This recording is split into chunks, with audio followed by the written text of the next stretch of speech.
Hey everyone, I hope everyone's having a fantastic day. To be honest, I really need to work on my intro. It's been a while and I still didn't change it, but we're gonna get to that. Like honestly, like I don't even know what came to me to even say that in the first place. But it's been such a long time, and honestly, the last time I filmed the video, it was in July, or I feel like June, and it's now September, and so much has transpired between then and now. So much to the point that I feel like I want to not take back because I said what I said, but I guess reframe some of the things that I said in my first video because they don't align with the way that I feel right now. So with that being said, let's get right into this video. So in the last video, I said this: you can hang out with the friends that love Jesus. You can hang out with the friends that like to party. As you go and as you get older, you will then start to see, okay, maybe I resonate more with my God-fearing friends. Maybe I resonate more with my party friends. Or you can literally say, I still see parts of myself in both of these friendship groups, and that's literally fine. Because you know how people say, oh, show me your friends and it'll show me who you are. That's true to a certain extent, unless you're someone like me who has a lot of different sides and could connect with a lot of different people. Honestly, scratch all that. You need friends that are equally yoked in your life. We often hear that we need to be with people romantically that are equally yoked, but I feel like not enough is said about friends that are not equally yoked. I've been blessed with the opportunity throughout my life to be introduced to so many different types of people. I've been introduced to friends that are God-fearing. I've also encountered people that indulge in, opposite activities. Love them both, but at the same time, I feel like it's so important to be friends with people that are pushing you closer to your purpose and pushing you closer to where you need to be. I used to honestly believe that I could be friends with whoever I need to be friends with and that it won't change me. And that is so false on so many levels. The company you keep will eventually rub on you because who you surround yourself with is a direct representation of where you will place yourself in certain situations. It's a direct representation of how you will act in certain situations. It just goes hand in hand with so many different things because these are all subconscious things that we are registering on a daily basis the more we hang out with certain people. I still feel like it's important to, broaden your network and talk to as many people as possible. But when it comes to your close circle, remember how I was saying, like, my macro, my micro and all that. Like at this point, I just have two circles. I don't want to even have a macro circle. I just want to have my micro.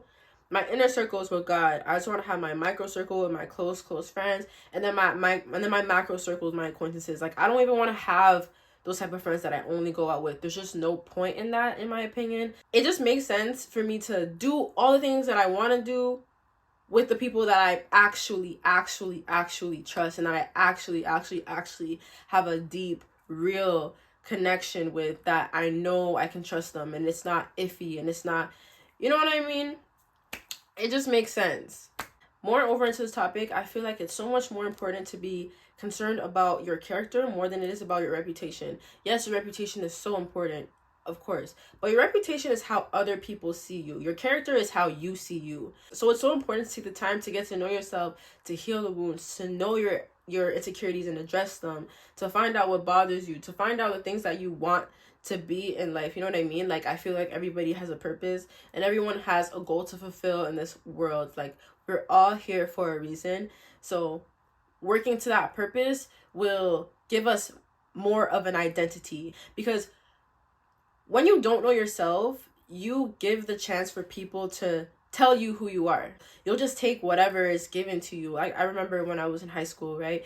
I didn't know myself. So the way I was acting, the fact that I was surrounding myself with these people and just in the wrong situations, because I was in these situations and I was called these names, it started to deter my own perception of myself. You can't worry about what other people are saying. You can't worry about what people are thinking and how other people perceive you, because at the end of the day, that's all it is how they perceive you. It's not really you. The more I started to get to know myself and started to realize, hey, this is who you are, and you're a cool ass person, because I'm actually cool as hell and I like myself a lot. Like everyone says, like, love yourself and do this to love yourself. But you love yourself, but do you like yourself? Like for real? Like, can you meet yourself and be like, yo, like, you're a cool ass person, like I want to be your friend?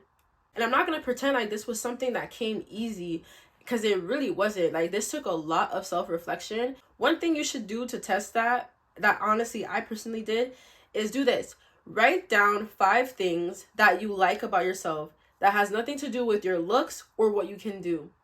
I heard it in a podcast and I felt like it resonated a lot with me because before that's what I would tie my value to. I'd be like, yeah, I'm so valuable because I do this, I do that, I can do this. But it's like, me though, like, what about me is so valuable? That was my stomach. I feel like we live in a world that is so judgmental. I don't feel like people are really loving anymore. This world lacks a lot of empathy and understanding. I feel like a lot of the things that are happening these days are ego driven. I guess all in all, don't let everyone get access to you. Not everyone deserves access to you. Like in the littlest bit, like it doesn't even matter if it's just a follow, if they're just added on Snapchat, it's just not worth it. If you and this person are not friends, don't like each other, there is literally no reason for you to be having each other on social media. It doesn't make sense. And sometimes you might not even have anything against a person, but you know they might have some kind of resentment towards you. Just get rid of the person, because at the end of the day, monitoring spirits are even worse.